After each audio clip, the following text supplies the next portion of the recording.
I'm Dave Baker. And I'm Andrew Price. Welcome to Deep Cuts, the podcast where we pick a topic and walk you through the ins, outs, and nitty-gritty so you can appear like an interesting and idiosyncratic person at your next forced social function. Today's topic is... Dan Bilzerian, Instagram fraudster in chief. Who is Dan Bilzerian? Well, he's an influencer, almost actor, and supposedly world champion level gambler who has racked up over 32 million followers on Instagram. What is he primarily famous for, you might ask? Well, it's definitely not his poker career, his octagonal-shaped head, or his bizarre penchant for exclusively dressing in short shorts and white t-shirts. He's most famous for his internet persona as the 21st century Hugh Hefner. Almost every one of Bilzerian's Instagram posts featured scantily clad women, large stacks of money, and exotic locales. The only issue being, none of these are really true. Mr. Bilzerian is just a fraud.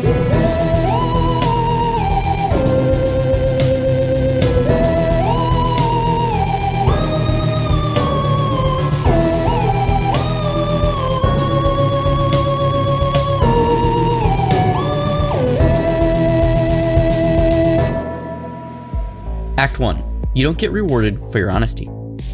If recent history has taught us anything, it's that people will be way dumber than you think they could ever have been. It's almost like cognitive dissonance is the coin of the realm these days. Like acting in a manner that would literally put you and your loved ones at risk is the way most of us would actively choose to be, which, is a choice. We've also learned that lying doesn't hold the same weight it used to. That just outright shamelessly telling falsehoods is something that will convince a certain percentage of the population to follow you, regardless of how blatant it is that you're not telling the truth. In many ways, that's what having an online persona is. It's an agreed-upon, groupthink-based, kayfabe-fueled lie. Is that something that is good and healthy for society? No, but it's the direction we've all chosen. Look, public persona and embellishments on personal history is something that everyone does.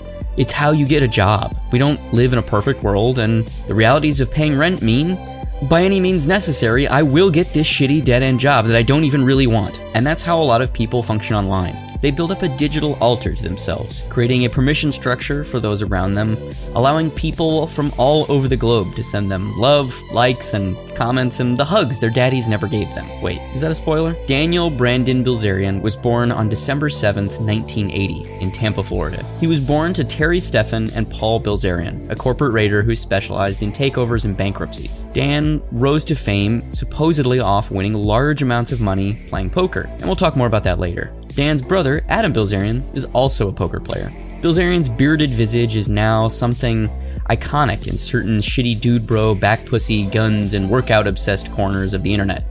He's known for having a larger-than-life persona, one that Hugh Hefner would have loved, one that is propelled by glitzy, travel-style social videos, nameless women in bikinis, and the shortest of short shorts imaginable. No, really, it's almost like Bilzerian has a medical aversion to shorts that are an appropriate length. His iconic beard has been turned into a logo, a signifier, a metonym for his manhood. But it begs the question, did he always have a beard? What was he like as a child? Is he the only Armenian kid to ever fully grow a beard that is a coffin shape by age 7? Well, let's let the man himself tell you. Describe what life was like for you growing up. Well, it kind of changed, right? Because initially growing up, I lived, I think it was a 2-bedroom house, and I shared a room with my little brother. And then I think it was, I want to say when I was 8, we moved into a 4 or 5 bedroom house. It was like a nice, I think it was probably, I don't know, $1 million, $1 or $2 million house in a nice neighborhood. And then my dad, he built a 44,000 square foot house with, 26 bathrooms, indoor basketball court, and so that was a little different. And he also went to jail for a year in federal prison. And I mean, look, I got kicked out of school 7th grade, so I ended up living with my aunt and uncle. 8th grade, I was in military school. 9th grade, I went to Utah to live in a completely Mormon city. 10th grade, I went back to Tampa Prep. Then 3 days into my senior year, I got thrown in jail. So childhood was a little different from year to year. So explain what led to you getting thrown in jail your senior year. A machine gun and a shotgun in my vehicle on school grounds would be probably what led to that. Well, like, what are you thinking going into that? No, you can call me an idiot. I don't know. I mean, a part of it was, probably being a insecure kid. I thought it was cool to have a machine gun in my car, and I didn't really associate the school parking lot, being that it was like a half a mile away from school, as like being considered school. And the way they categorized it was I might as well have this thing in my locker, and this was right after Columbine happened, which was kind of bad timing, if you will. So I took a kid to school, and he saw it in the car, and he went around and told everybody, and then the cop came up and asked me, or I think it was a principal, somebody asked me, I forget who it was, and then a cop said, "Hey, do you have any guns in your car?" And I said, "Well, yeah, I got a couple guns in my car." He said, "Do you mind if I search it?" And at the time, being an idiot, I was like, "Oh yeah, no problem," thinking that if I was just honest, And it's funny because that's a perfect example of like a lesson that my dad should have taught me, is like, you really don't get rewarded for your honesty. That video is basically like a skeleton key for everything Bilzerian went through as a person. Shit, maybe even as an adult. To put a fine point on it, why be honest when you can win? But we'll return to that. I have several thoughts just on that video alone. First of all, his beard is so angular that it and it's so solid, it visually extends his face to where it's like an optical illusion that just makes his face look longer, and it looks like he has cherubism. His beard makes him look like Robert Zadar, except for it's a beard. And also, I don't know if this is something to do with drug use or something like that, but there's something about his speaking where his lower jaw doesn't move when he talks. It's like he's speaking with his jaw wired shut. He feels like those Clutch Cargo cartoons where it's like a drawing of a face, and then they put somebody like a human mouth in the drawing, and the human mouth moves, but the face perimeter, doesn't, like the contour line of the face doesn't move because that'd be too expensive to animate. So it's just flapping lips going like, "Hey, Clutch, we gotta go over there." Except for it also affects his speech, where it sounds like he's like trying to be a ventriloquist. Like, it's so strange. I don't know what that is. I don't know if that's like some kind of result of drug use, some kind of neurological situation. Or if there's just so much weight from his beard. Yeah, that was the joke follow-up, is like, or like there's so much hairspray or gel in his beard that he can't move his jaw when he talks to maintain that razor sharp edge.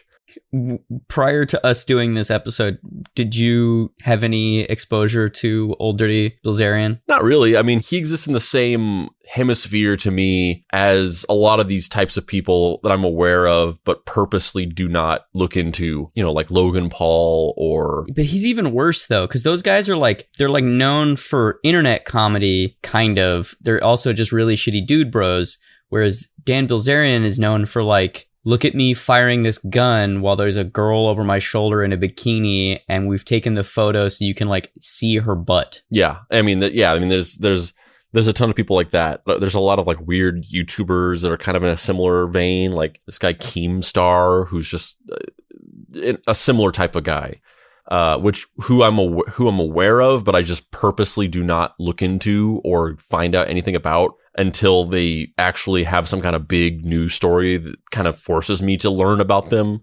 Like Logan Paul. I knew of Logan Paul, but I didn't know anything about Logan Paul by design before he did that Suicide Forest thing. And then it was like, oh, now I know about this person. But before that, I was purposely ignorant of him. Well, honestly, I think you're probably a richer person for having done that. Because not only is Dan Bilzerian's internet persona just fucking awful, but also the fact that it's not real is just it makes everything even weirder. Yeah, I mean, well, a couple things on that. First of all, stuff like that. Obviously, this is the whole point of this podcast at this point. This is every episode is in some way impregnated with this concept. But the concept, the idea of having some kind of persona that is masking some deeper truth or averting people's attention from some reality, or done in the name of some kind of conceptual vision or whatever it may be.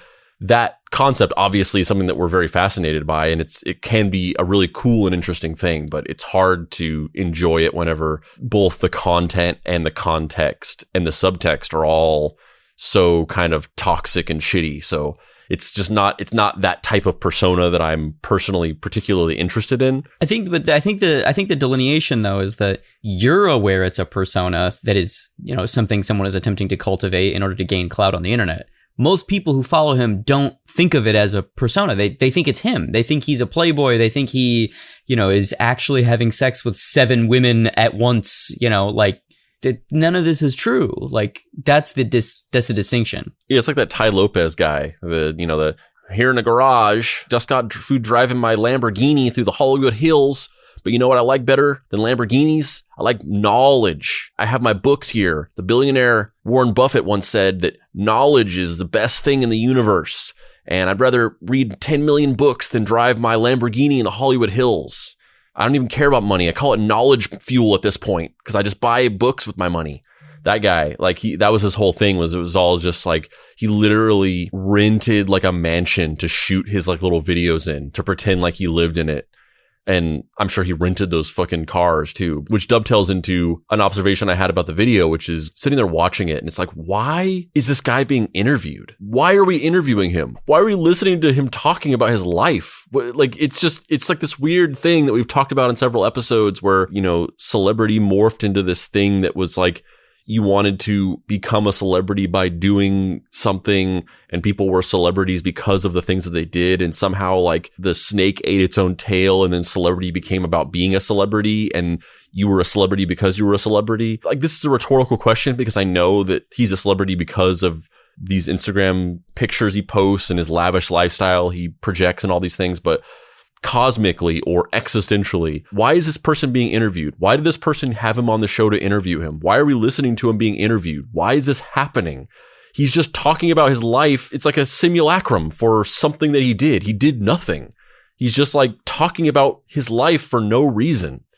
Do you think though that like the reason, just to explore that idea a little further, like the reason why people are interested in celebrities who are celebrities for no reason other than that they are a celebrity is because, well, I think it's specifically with Dan Bilzerian, I think it's I think it's twofold. I think there's a dual-headed hydra at the center of it. And one of them being that there are people who want to be like that and they live vicariously through him and they wish that they had this lavish playboy lifestyle that appears as though it is free from the daily struggles that we all go through of trying to pay rent and it's free from pain and it has this excess of joy and carnal pleasure and the senses are always stimulated and it doesn't feel like he's on Maslow's hierarchy of needs. It feels in those videos like he's just ascended into pure bliss all the time, always.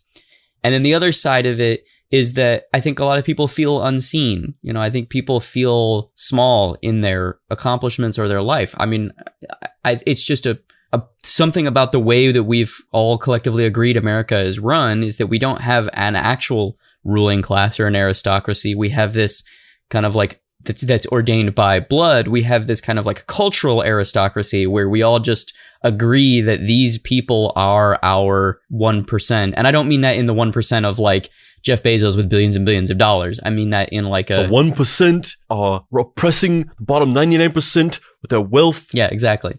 But I think that there is something there too, where people feel unseen and they derive a sense of pleasure from someone that is very publicly known and they're able to kind of, again, it's a different, version of the idea, but live vicariously through that person. I mean, everything you just said is exactly what it is, but I still ask why. Because yes, he is, as I said before, my question was rhetorical because the reason why he's famous is because he projects this lavish lifestyle. He projects an aspirational lifestyle. People see him and they want to live like that, or they want their lives to be like that. So they sort of live vicariously through this Instagram channel. And they also, want an escape from their own life that they feel unhappy or unsatisfied by. But I still ask why people who have those feelings find that to be a fulfilling outlet. It reminds me of like, I do not understand. I mean, I used to not understand gaming content. Like, I used to not understand why people would watch someone play video games, streamers and stuff like that. But I kind of get that now. It's still not my cup of tea, but I get now that it's more about the personality of the person and it's less about just watching a game being played. But one thing I do not understand at all is why kids like to watch videos of kids playing with toys. There is a huge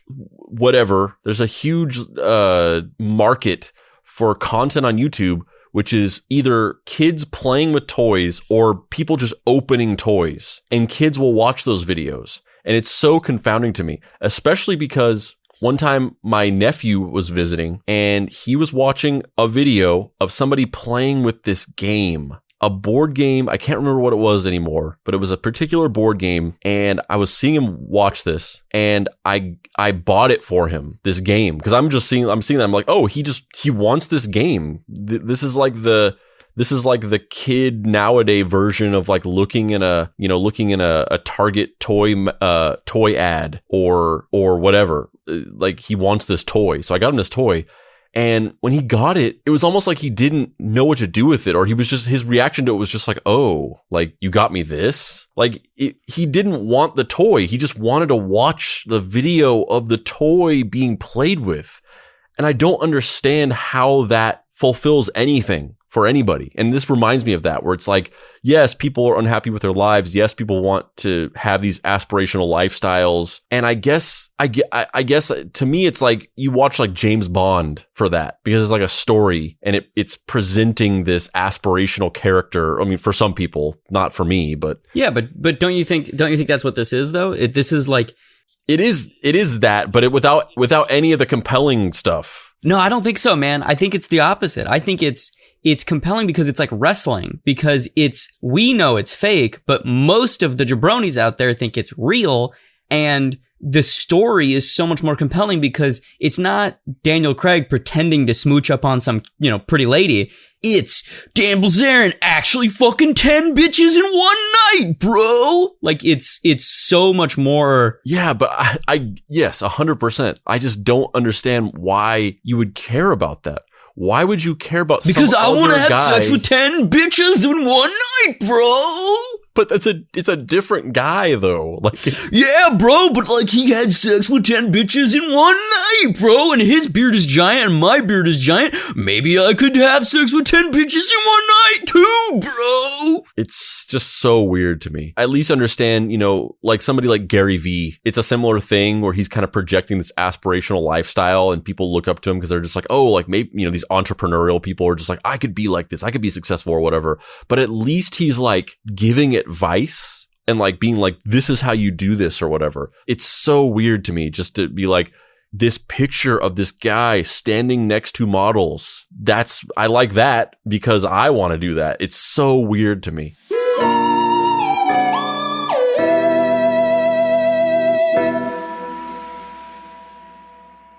Today we have something exciting to tell you about, and that's that we now have Mystery Treehouse Investigation Agency membership patches, 3.5-inch patches that you can buy. They're pretty cool. They've got an illustration of me and Dave as the Mystery Treehouse Investigation Agency. I've got a magnifying glass. Dave's got a flashlight drawn and colored by Dave. You can go to any of our websites and go to the store. You can go to heydavebaker.com. You can go to dapricerights.com where they're available, or you can go to deepcutspod.com and go to the official merch store for Deep Cuts. Thanks for listening to this episode. You should definitely go like the Facebook page for the Deep Cuts Pod, because we do lots of cool video content on there that you'll be sure to like. Also, please join our Facebook group. That's Deep Cuts Podcast on Facebook and the Deep Cuts Podcast Facebook group. Also follow us on Instagram at Deep Cuts Pod.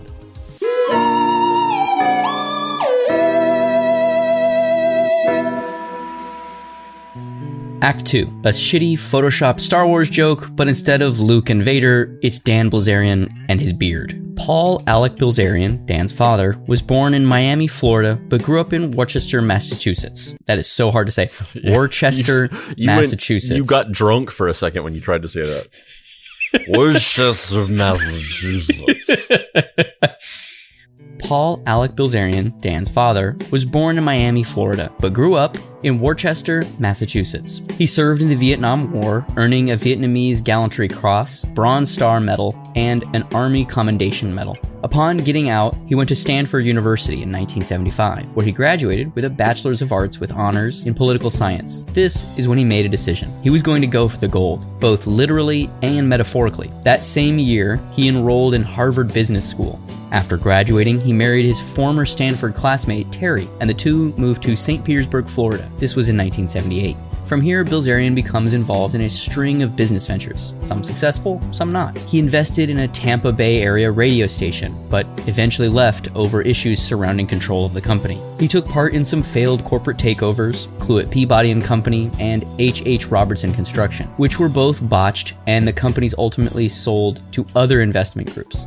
He and two fellow investors then attempted to take over the Hammermill Paper Company by purchasing $3.3 million in Hammermill. I invested in the Hammermill Paper Company while I was living in Worcester, Massachusetts. By purchasing $3.3 million in Hammermill shares. They attempted to purchase the remaining stock, but their offer was rejected in favor of an offer by International Paper. This time, at least they were able to sell their stocks to International Paper for a cool $60 million. But unfortunately, it was canceled out because the stock that they bought was all printed on Hammermill paper that they had to pay for, and it cost $60 million. And they also had to forfeit their rights to the IP farming scheme that Hammermill Paper had started, which was MC Hammer. He actually isn't a real person. He's a persona owned by the Hammermill Paper Company. So Hammer Don't Hurt Him was actually a ploy to sell paper. If you remember Hammer Don't Hurt Him, the original album cover was actually MC Hammer giving himself a paper cut and going, "Ow, that's a boo-boo." And that didn't end up going to press that way. They changed it. MC Hammer was originally, he was like the Sonic the Hedgehog of the paper industry. Finally, in 1987, the umpty-dump time was the charm. Bilzerian would take over the Singer Corporation, a defense and electronics manufacturer. Two factors actually made this happen. The chairman of Singer, Joseph B. Flavin, died in early October of that year, and the Black Friday crash less than 2 weeks later spooked virtually every rival investor, basically meaning Bilzerian was the only person competing for the company. However, this is where things take a turn. After 2 days of deliberation in June of 1989, Bilzerian was found guilty of 9 counts, including conspiracy, making false statements, and securities law violations. In September of that year, a judge sentenced him to 4 years and $1.5 million in fines. He ultimately only served 1 year for his sentence. In 1992, a federal judge ruled that Bilzerian needed to pay back $33.1 million in profits, which he had absconded with, plus interest, which resulted in an amount close to, you guessed it, $62 million. However, he declared bankruptcy and turned over just $15,000. But it was all counterfeit bills printed on Hammermill paper. So it actually cost him an additional $60 million. So then he was $120 million in debt. He then served as the president of a company named Symmetrics, which produced software. Then years later, in 2002, the government took the company because of more shady dealings. Where did all this money go that Papa Bilzerian had made? Who the fuck knows? But definitely not to Dan and his brother. No way. There's no way that happened. It definitely didn't happen. So just to recap this segment, basically, Dan Bilzerian's dad is this shady corporate raider who takes over companies by force by buying all of their stocks up with large amounts of money. And he's not particularly good at it either. No, he's not. And then he basically extracts all the value from the company, sells off all the individual pieces, or the goal is to sell off all the individual pieces and make a shitload of money really quickly and then dump the rest of the company and move on. And it sounds like he systematically failed at that every single time. Yeah, well, the other part of that is it's not totally legal what he was doing, which is why he got brought up on securities charges and, whatever the equivalent of insider trading is for these companies. But it's interesting though that Dan Bilzerian's dad, his whole reason for existing is just, he's like a piranha. He sees something, him and a bunch of his super rich friends dive at it, they take all the meat off the bones, and then they just leave the carcass drifting in the water. And that's kind of like just their modus operandi. it's hard for me to understand why someone would do that. Like, I don't want money that way. You know what I mean? Like, I wouldn't. Look at me. Look at my eyes. I'm the paper company captain now. Yeah, it's a weird way to make money. But I guess. Yeah, I always just wonder how people fall into those situations. Obviously, I guess it's really just nothing you can predict. It is really just a thing that you somehow find your way into. You hear somebody talking about something, and then you get interested in it. You go to talk to somebody, and then it just kind of snowballs from there. But I'm always, as somebody who has had like a singular goal of what I want to do since I was a kid, it's really hard for me to wrap my mind around people who don't have that. And it's not necessarily a negative thing, but there are people who don't have like this clear cut goal of what they want to do with their lives, sort of written in stone. So, I always find it just fascinating how people fall into certain types of careers, that are just like, even if he was successful at this whole weird scheme of buying a majority share of stocks in a company and then like stripping it for parts and then selling it off that's not anything that anybody would ever purposely gravitate towards. No one's ever like, I'm gonna be a corporate pirate. So you just wonder how they fall into these types of things. I don't think I want to do this podcast anymore. You've decided that you've realized that the goals that you thought you had were actually masking a deeper, more universally true goal of becoming a corporate pirate. But like, not just in concept, like you're actually going to dress up like Captain Jack Sparrow and you're going to put on the voice. I haven't really liked myself recently. I've been doing things that I'm not proud of. I've been saying things that I don't think are who I really am on the inside. And I think the only way to quell those pains is to meticulously and systematically and mercilessly take over someone else's lifelong pursuit, systematically dismantle it, and basically do the business equivalent of dry humping it to death and then make a bunch of money. I think that'll make me sleep better at night, Who are you? Disney? Do you remember when Lucas first sold Star Wars to Disney and he referred to them as white slavers? Yes. God, I loved that. I loved that so much. Very particular boomer liberal thing to say. You know what? Call me Boom Boom because I'm all about it. I love pissed off $4 billion no chin having old man George Lucas being like, when you sell your dreams to these white slavers and then they just drag them to the mud and you have $4 million, but what do you want $4 billion with when they're selling your children into slavery? There was recently a big viral story where he revealed the real reason why he sold Star Wars, and then you read the story, and it's from a book that came out about him or something. And he was just like, I wanted to spend time with my daughter. Like, that was it. That was the answer. It was like this big clickbait thing. And then that was the answer. Also, can I just point out, your George Lucas is really good. I've been working on it my entire life. In the same way that your true self is becoming a corporate pirate, mine is becoming a Hollywood and Highland George Lucas impersonator. Can I hear you say it's like music, it rhymes? It's like poetry. It rhymes. Oh, yeah, that's right. It's like poetry. They didn't like those 10 stormtroopers I added to that desert scene in the first Star Wars movie. I love the dewback. The dewback's cool. Big fan of giant lizard guys. Yeah, but it looks like fucking shit. Like, yeah, it doesn't look great, but it doesn't matter because it's a giant lizard. Yeah, those additions are like early 2000s CGI. They look like fucking dog shit. Yeah, they're not great looking. But come on, man, it's a giant lizard. You think I'm going to be upset at a stormtrooper riding on a giant lizard? That sounds awesome to me. It looks like a great movie with like clip art, like just put on top of it. And you're saying that like it's a bad thing? That sounds amazing. Like, can you imagine if fucking Fitzcarraldo just had like instead of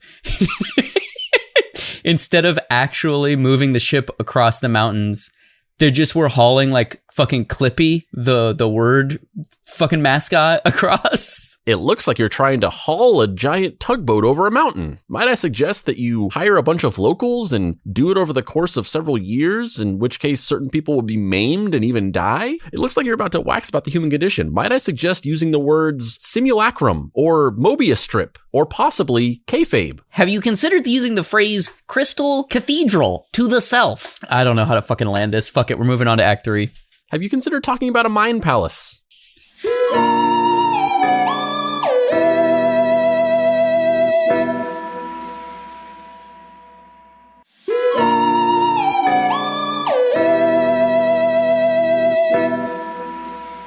Act 3, Texas Hold Me, Daddy.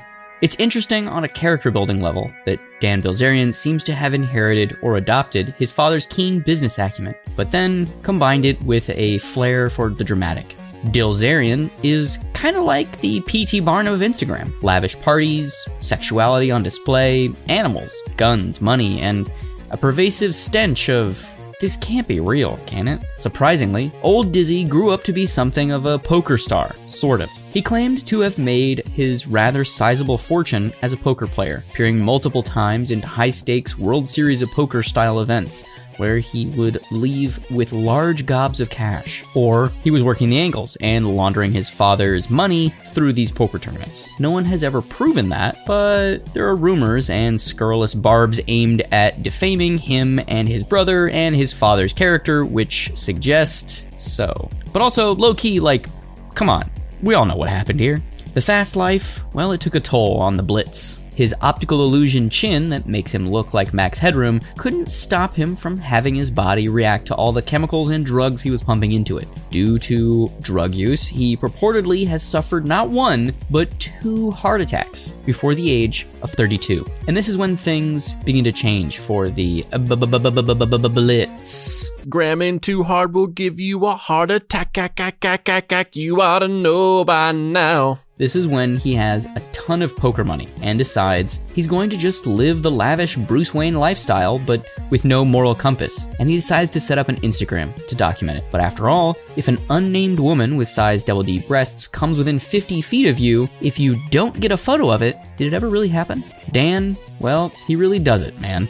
He follows the playbook of the influencer lifestyle, starts posting aspirational lifestyle shit, but it's not just your normal, you can do it, I believe in you style shit. It pretty quickly evolves into travel, babes, and guns. And later he'll add weed, but, you know, initially it's just the big 3. He constructs a kayfabe about how badass he is. Does he even start believing it? Maybe. He starts hiring models to hang out with him, like literally just be around. It's like proximity fuckability. It's so strange, but apparently it works. He does this whole sister wives thing where he refers to all these models as sister wives on his Instagram accounts. And then he signs a book deal with Simon & Schuster. The original title was Blitz, his nickname. Simon & Schuster wanted to pair him with a ghostwriter, who turned in a draft. Dan Bilzerian hated this draft, so he decided to go rogue and write it himself. Simon & Schuster didn't like it, so what did he do? Canceled the contract and decided to self-publish the book by very publicly writing the novel himself. And as a high quality mark on the, literary throne with likes of Life of a Wannabe Mogul, A Life in Disarray, Volume 1, he throws a naming contest for his book. Never ask the internet to name something. Andrew, if you had to throw your hat in the ring to name Dan Bilzerian's book, what would you name it? Dan Bilzerian, A Tale as Long as My Chin. I would call it Chin Music, How Dan Bilzerian Changed the Internet. Or maybe Fuck With Me and Get Some Money, The G-Eazy Story, in parentheses, The Dan Bilzerian Story. Life of a Wannabe Mogul, A Bearded Disarray. Let the Bodies Hit the Floor, Dan Bilzerian's Ode to Sleeping Through the Pain. I can't even unpack what that means or where you got that. It was originally supposed to be a let the bodies hit the floor, let the bodies. I got that. What does Drowning Pool have to do with Dan Bilzerian? I don't know. They're like fucking chodes, like he is. I don't know. Well, that guy's dead. Drowning Pool guy's dead? Yeah. What? Yeah. You're upset? You're sad? I don't know. I don't want anybody to be dead. Drowning Pool guy, did he die of drugs or something? What did he die of? Yeah, he did. That sucks. I don't want him to be dead. Well, you're way too late because it happened like 15 years ago. Wow, really? I had no idea. Wow, I guess you could say that body really did Oh my hit the floor.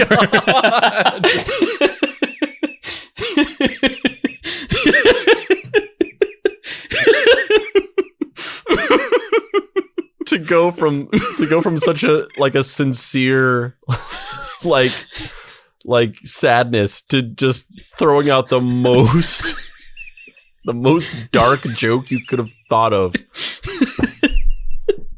The most obvious joke that there could be for that, but that just nobody would say. Oh, wow. Yeah.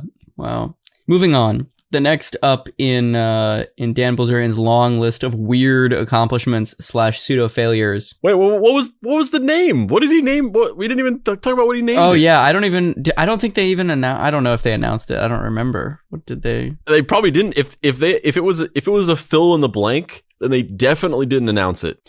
I know he offered $5,000 to whoever. Did you ever read that story about how Mountain Dew did an internet naming contest for a new flavor a long time ago, like 2007 or 8 or something like that? Mountain Dew did an online naming contest for a new flavor, but you were allowed to add, like, it wasn't just like a select, like multi-choice. It was like you were allowed to submit you submit a name and then people could vote on it. And inevitably, obviously, the official winner of the contest was to name the new flavor of Mountain Dew Hitler Did Nothing Wrong. Oh my God. What? Yeah, obviously, that's not shocking. You asked the internet to do this. It was obviously going to be co-opted by a bunch of trolls, and they were going to do the most purposely offensive thing possible. And that was like, it was like that was the winner, and then like there was the 3 runners up were like other incredibly offensive things. And they were just like, nope, this was a huge mistake. And then they just canceled the whole thing. So some of the book titles that were in the running, which I don't know that any of these got picked, but the ones that were in the running is Love Your Kids So They Don't End Up Like Me, The Tale of Dan Bilzerian. Well, this is exactly what I was saying. Of course. This book title cost me $5,000. Dan Bilzerian, The Story Behind the Pictures. Dan Bilzerian, I Couldn't Have Done It Without My Daddy's Money. A Bilzerian Reasons Why. The Cards Have Been Dealt, a Dan Bilzerian story. A Success Story by Dan Bilzerian, The Art of Pleasure. So that's that Bella Thorne submitted that one. Who wants to be a Bilzerianaire? I mean, it's supposed to be Bilznarier. It doesn't work. It's supposed to be a pun on Bilzerianaire. Bilzerianaire. I'm a bazillionaire from Worcester, Massachusetts. I work at the Hill Hammer Paper Company. I'm a stupid moron with an ugly face and my butt smells, and I like to kiss my own butt. Me, Myself, and Millions. Dan Bilzerian, Perpetual Midlife Crisis, which is hilarious. I like how a bunch of the entries are like obviously like the things I was just talking about. It's like the troll ones, but then intermixed with like just genuine shitty attempts at a real title that aren't trolls, but they're just so bad. Like these troll ones, and then Dan Bilzerian, The Story Behind the Pictures, which doesn't even that's not even like, I guess because he has an Instagram. Yeah. The best part of this though is that The Cards I've Been Dealt. You, dear listener, cannot see that the Instagram post that started this caption contest. It's so stupid. It's so ridiculous. It's so stupid. It's Dan the most Bilzerian. Manufactured thing. Like, Andrew, will you please describe the Instagram post? So. The caption for the Instagram post is finished writing my autobiography, $5,000 to the best book title in the comments. That's the text, and then it's a photo, and the photo is him allegedly finishing writing his autobiography. So he's sitting at a desk in his fucking mansion or apartment or whatever, and he's like leaning over typing on the computer. And then he just has like a bored looking, very toned model, like just perched on his knee. Like a little kid. As if she's like sitting there just watching him write his autobiography, but also she's in like the most posed way possible, where she's like flexing her muscles and like sucking in her stomach in the way that you would for like a professional photo shoot. So it's like so obviously posed. I mean, not that he's necessarily even saying that this isn't posed, but it's just like, it's the concept of it is ludicrous, that you can just be sitting there writing your autobiography with a model just like sitting on your knee watching you write. I can't write when people are watching me write. Yeah, but can you watch while a model wearing a neon green thong bikini that has the logo of your definitely not scam weed company on it sits on your lap grinding on you while you write? I mean, if that's not how you write your autobiographies, then that's why you're not on the bestseller list. That's all I'm going to say. Can't argue with that one. So next up in Dan Bilzerian's long, sad list of bullshit that's just so not real is he was trying to get an acting career jump started. So, and you know, he's also like got this whole military component to his persona. So the movie about, you know, the American sniper, lone survivor, Kyle, what's his face? Something Kyle, the guy who loves Punisher and that guy, the sniper. They made a movie about him, and Dan Bilzerian paid $1 million to the production in order to have a cameo in the movie. What a weird thing. But his scene got cut from the movie, and then he sued. You love to see it. You love to see it. I mean, I feel like you're enjoying that, of just like the cosmic like comedy of it, but I kind of feel like they probably intended on cutting it from the beginning. I don't think it was like a thing where they're like they paid him the $1 million and he was in it and he was intended to be in it, and at the last moment they were just like, oh, like this isn't working or whatever. Like I feel like from the very beginning they're like, yeah, just take the $1 million and we'll fucking cut it out. I love it. Either way it's funny to me. Either way it's so good. In December of 2014, Dan Bilzerian threw a woman, pornography star Janice Griffith, off of a roof during a Hustler photo shoot, aiming at a pool, and missed. She broke her foot. She asked for $85,000 for her injuries, and that was rejected. Hustler also refused to pay for it because the attorney attempted to position Bilzerian's throwing of a woman off of a roof as an act of God. Just what? We're on a mission from God. We have to go throw this porn star off a roof and sing many songs with celebrity cameos along the way. And then years later, after one of us dies tragically, the other one will try to make a sequel that will be really terrible. Yes, that will happen. And it will be me trying to make it, and you will have died, and it will not be good. On October 1st, 2017, there was a shooting in Las Vegas, which Dan Bilzerian was at, and things just get not funny anymore. They get really weird and really dark.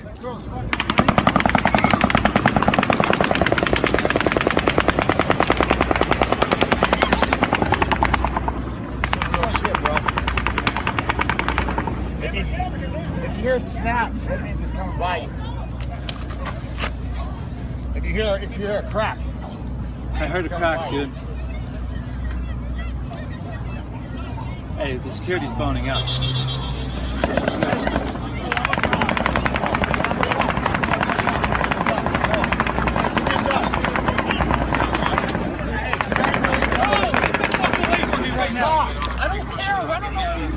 This is Dan Bilzerian literally running through the streets. Oh, and here comes a bunch of police officers. And Dan Bilzerian just yelled, "Give me a gun." So this is the horrible, shooting that happened in Las Vegas, where the guy had a machine gun and was killing a bunch of people at a music festival. And Bilzerian is there. He's hiding behind this kind of concrete embankment, and 3 police officers run up and take cover next to him. And he pulls something out of his pocket and says, "Give me a gun, I'm a cop." And the police officer or sheriff or whatever he is says, "Get the fuck away from me, I don't know you." And he goes, "I'm a cop, give me a gun, I want to help." And the cop says, "You know better than this, I don't know who you are," and runs off. That's a fucking crime. Like, not only is it just morally a wrong thing to do, to run around trying to get a gun during a shooting, being filmed, like doing this as a stunt to get Instagram likes where people's lives are on the line, but also he's impersonating a police officer. He just said, "I showed you my credibilities." He just showed him a driver's license. Like, he's not a fucking police officer. This guy fucking sucks. you have anything else to say about that, or I'm going to move on? No, yeah, it's baffling that in that moment you'd still just be thinking about like making content. Soon, he starts a company called Ignite. It's basically a weed baron play, but super lame. He loses $50 million on it, and he gets sued by Curtis Heffernan for wrongful termination. It comes to light that all of his shit is being paid for by the company. Basically, the big twist is that, not that this is when everyone finds out that he's a fraud, but it's like all of the missing puzzle pieces come together, so there's no way to position it as anything other than like he's taking this company's money and living in a giant rented mansion based on the company stipend, and the company has all these cars rented that he uses, and it's just really sad and shitty, and he doesn't have any of the money he has, and he hires models to be in the videos, and the company pays for the videos because they're marketing in air quotes. And I'm here in the garage. Just got through driving through the Hollywood Hills in my Lamborghini. These are my models. Models don't even mean anything to me anymore. I just prefer knowledge. It also comes to light that he had a trust fund that he had kept secret all this time, but the trust fund, he claims that he turned down the money and he just gave the money to his brother. And that he had two different trust funds, one when he turned 30 and one when he turned 35. And he had given all of that money to his brother to help his brother out, which, come on, man. Come on. You really think, come on. If I had a trust fund, I'd give all of it to you, sight unseen. You know what? That's why I am forever in your debt, both literally and metaphorically, because I am trying to pay back the trust fund that you gave to me the first time. Mm-hmm. Yeah. I'm just surprised you spent it already. Yeah. Well, when you have a crazy gambling addiction like I do, that money disappears quick. So basically, the moral of the story is, if you're a bearded yahoo with a face that looks like a Simon Bisley drawing and a penchant for being next to pretty girls but not actually having any friends, then old Blitz is the role model for you. If you're someone who has aspirations of doing anything with your life that's not weird and underhanded and kind of shady, or just kind of sad, then he's probably not someone you want to spend a whole lot of time investing in. Closing thoughts? Yeah, I just go back to what I said before.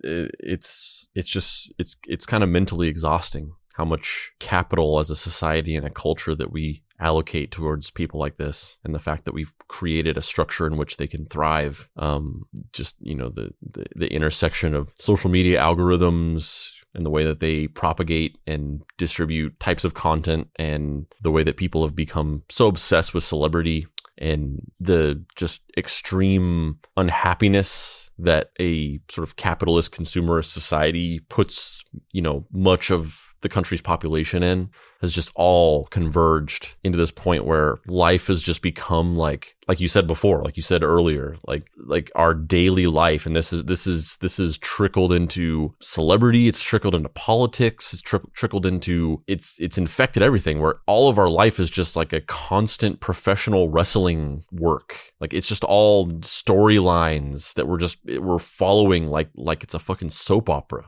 I agree. I'm Dave Baker. And I'm Andrew Price.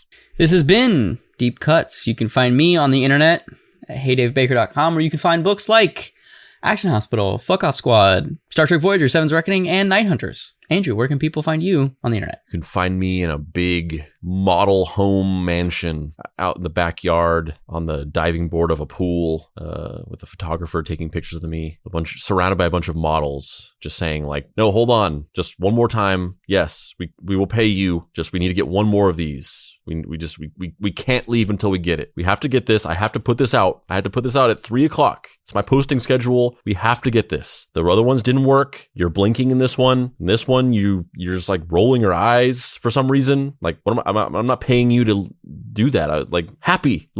God fucking damn it. Just, we have to get this. I'm hungry. I'm sure you are too. Let's just fucking get this over with. I have to post this at 3. People are expecting this. And you can also find me at dapricewrites.com, where you can get my book, Deadbolt, AI Prep.